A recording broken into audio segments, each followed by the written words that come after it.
Cisco is trading down sharply in the pre-market. Last night they reported fourth quarter earnings that beat consensus estimates slightly, but they announced a new jobs cut program, and their outlook, while it did include the consensus estimate, it was at the high end there. Stephanie, do you think the sell-off this morning is warranted, or were expectations just a little too high?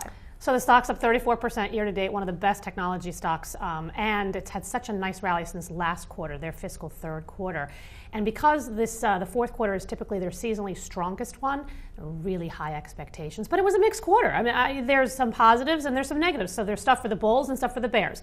I would say this is absolutely a buying opportunity because the story long term does not change, and that is this company is focusing and transitioning away from switches and routers, which is more commodity-like businesses, into faster-growing businesses, security, software, services. Services was what was quite a highlight to me in the quarter, and so this transition in the quarter.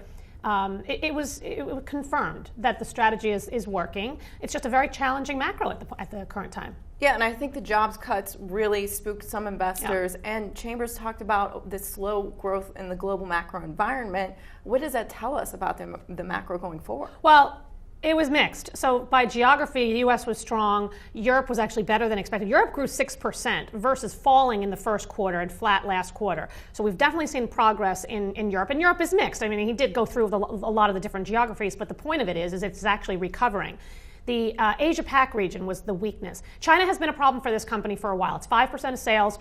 They are at a competitive disadvantage. They know it. They've been fixing it. That was not a surprise. What was a surprise was Japan down 13%, and that is because of capacity issues. Their customers are full on capacity. So if you believe, like we do, that Japan is gradually improving, then we see that this is an opportunity because we don't see that this decline will persist.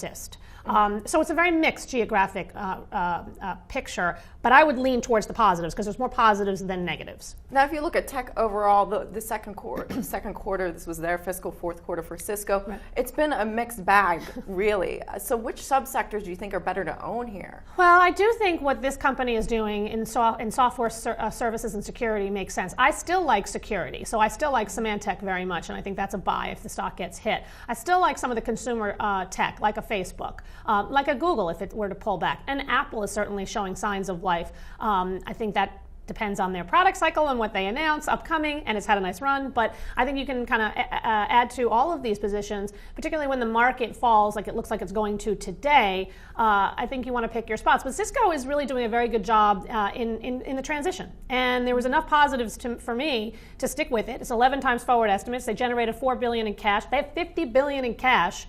$10 billion here in the U.S. So there's a lot of flexibility that the company can still do in terms of making acquisitions and further increase its growth end markets.